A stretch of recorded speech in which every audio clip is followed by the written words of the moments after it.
a chegada de 2026, há um tema que se torna inevitável, quase um ritual, não é? A atualização de preços. Vemo-lo em todo o lado. A fatura da energia, os custos da logística, as licenças de software.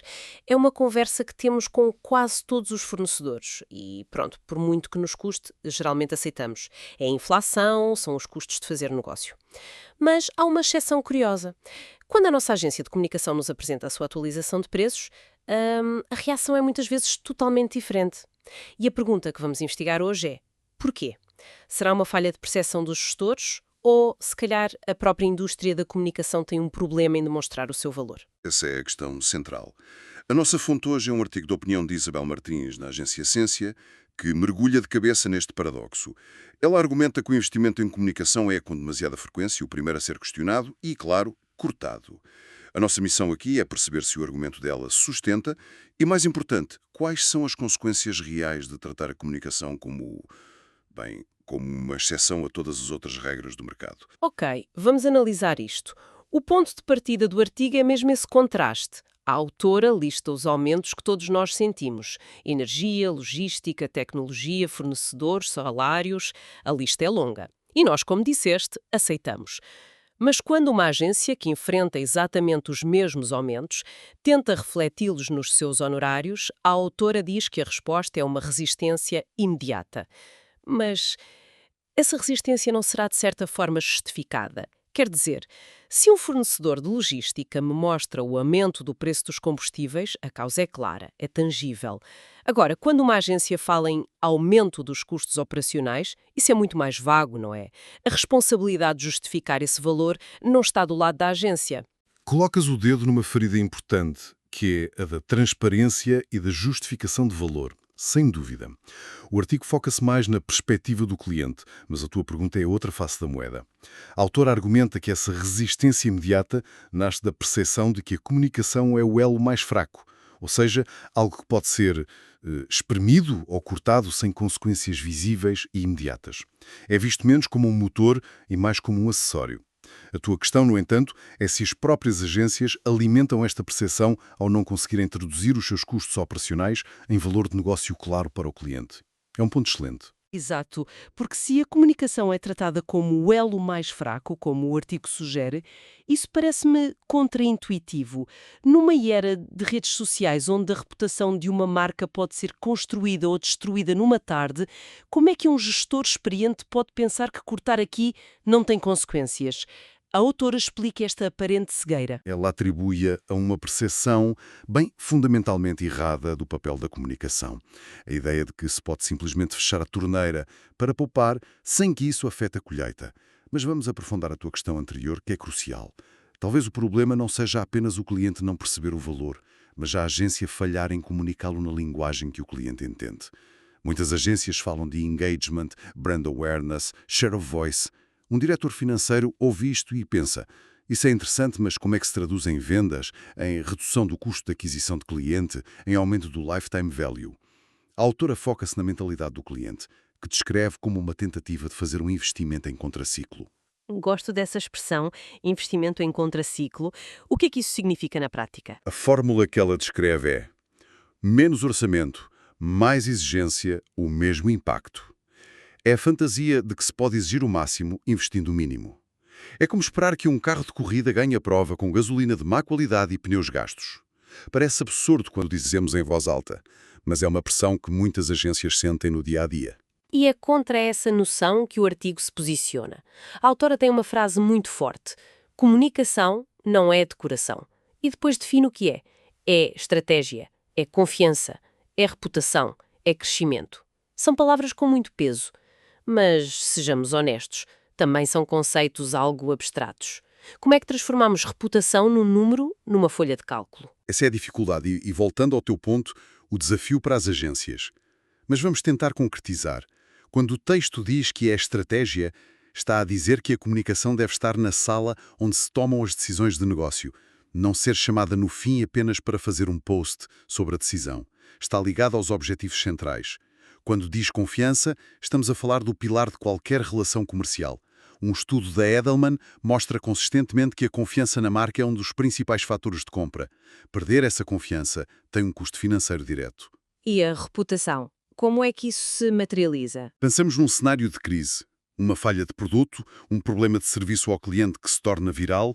O valor de ter uma equipa de comunicação que sabe como gerir essa crise, que já construiu um reservatório de boa vontade com o público, não é decoração. É a diferença entre a empresa sobreviver à crise ou ver o valor das suas ações a cair a pique. E crescimento é o resultado final. A comunicação não é um custo que se opõe ao crescimento, é o que cria o ambiente para que o crescimento aconteça, ao abrir mercados, atrair talento e construir uma base de clientes leais. O desafio, e o artigo não foge a isso, é que estes são ativos construídos a longo prazo. E a pressão é, muitas vezes, para apresentar resultados a curto prazo. Certo. Então, se aceitarmos para argumentar que a comunicação é este pilar estratégico, o que é que isso muda? Se um gestor está a olhar para os seus custos a subir em todas as frentes e precisa de cortar em algum lado, o que é que o artigo lhe diz para fazer? O artigo argumenta que, na realidade, não há uma infinidade de opções. Existem apenas duas vias realistas. E a primeira é a mais comum e, segundo a autora, a mais perigosa. Fingir que nada mudou. Manter o orçamento de comunicação congelado enquanto todos os outros custos sobem. E quem paga a fatura nesse caso? Porque o dinheiro não se estica. Exatamente. A autora é muito explícita aqui. A diferença é paga em qualidade, equipa, tempo e resultados. Isto não é abstrato, é muito concreto. Vamos traduzir isto. Pagar em equipa pode significar que, para manter o preço, a agência é forçada a trocar o gestor de contas sénior, que conhece o negócio do cliente há 5 anos, por 2 estagiários recém-licenciados. O trabalho pode ser feito, mas a capacidade de antecipar uma crise, de dar aconselhamento estratégico, de ter uma conversa de igual para igual com a direção, desaparece. Esse é um custo invisível muito real. E pagar em qualidade? Pagar em qualidade significa que a pesquisa de mercado profunda que fundamentava a estratégia é substituída por uma pesquisa rápida no Google. O texto, cuidadosamente elaborado, transforma-se num texto genérico feito com recurso à inteligência artificial sem supervisão sénior. O design exclusivo dá lugar a um template banal. Pagar em tempo significa que os prazos são falhados ou que tudo é feito à pressa, sem reflexão. E, inevitavelmente, a soma de tudo isto é pagar em resultados. O impacto que se esperava simplesmente não acontece. Portanto, a empresa não está a poupar dinheiro.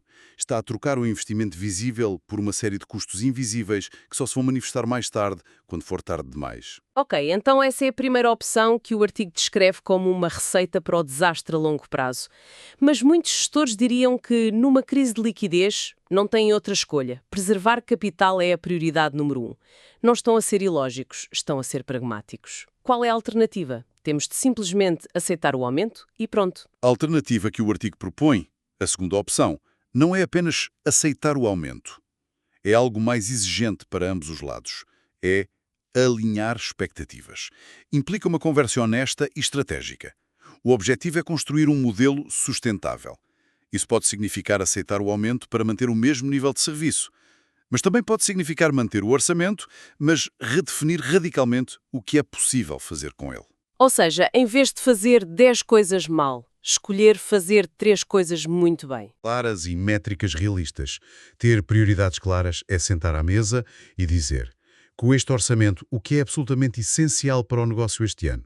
É lançar este produto, é entrar neste novo mercado, é reter os nossos clientes mais valiosos e depois focar todos os recursos aí.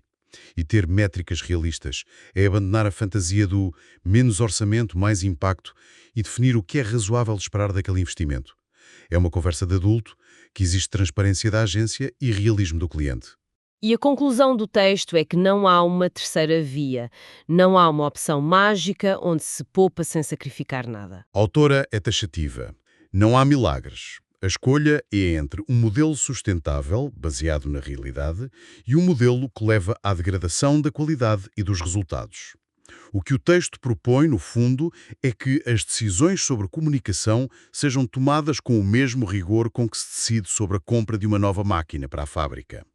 É aplicar a mesma lógica de negócio a uma área que, por vezes, é tratada de forma mais subjetiva. Para ajudar a fazer essa transição na mentalidade dos gestores, o artigo sugere uma mudança de perspectiva. Em vez de perguntar quanto custa comunicar, propõe outras perguntas. Sim, e esta é talvez a parte mais poderosa do argumento.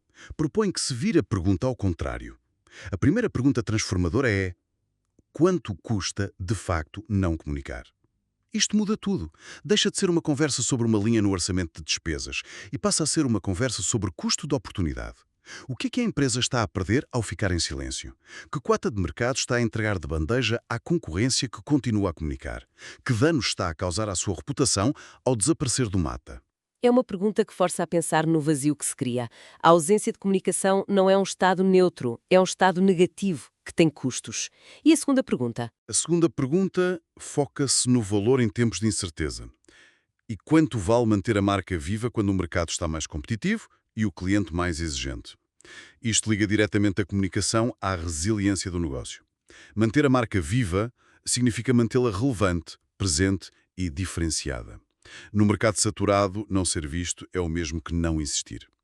E isso, argumenta o texto, não é um luxo, é uma questão de sobrevivência. Estas duas perguntas levam-nos à frase final do artigo, que o resume de forma muito direta. Sim, é apresentada como uma escolha binária inevitável. Ou ajustamos o investimento ou ajustamos as expectativas. É um apelo a uma conversa mais madura sobre o verdadeiro papel da comunicação. Ou se investe o necessário para alcançar os objetivos ambiciosos que foram definidos, ou então, de forma igualmente legítima, se aceita que com menos investimento os objetivos terão de ser forçosamente mais modestos. O que não é sustentável é querer o melhor dos dois mundos. Olhando para a nossa conversa, partimos de uma simples atualização de preços e chegamos a uma discussão sobre estratégia, risco e a própria sustentabilidade de um negócio. O artigo de Isabel Martins desafia a noção da comunicação como um custo acessório e posiciona-a como um investimento central, sujeito às mesmas realidades económicas de qualquer outra área. Exatamente. A mensagem final é um aviso contra um erro estratégico, tratar a comunicação como uma ilha mágica imune às marés económicas que afetam todo o continente do negócio. A verdadeira escolha não é entre pagar o preço justo ou negociar um desconto. É entre alinhar o investimento com a ambição ou ser forçado, pela realidade, a diminuir a ambição para se ajustar ao investimento. É uma questão de coerência estratégica. E voltando ao teu primeiro ponto, talvez seja também um apelo para que as próprias agências aprendam a ter esta conversa em termos de negócio e não apenas em termos de criatividade. Isso deixa-nos com uma reflexão final para quem nos ouve. O artigo foca-se nesta dinâmica entre empresas, mas talvez possamos levar esta lógica para um nível mais pessoal. Na nossa vida ou na nossa carreira, em que áreas é que por vezes esperamos obter resultados extraordinários com investimento medíocre, seja de tempo, de energia ou de foco? Em que aspectos importantes do nosso crescimento tratamos algo que é estratégico, como a nossa saúde ou a nossa formação, como se fosse apenas decoração? Algo que podemos cortar quando as coisas apertam, sem esperar consequências.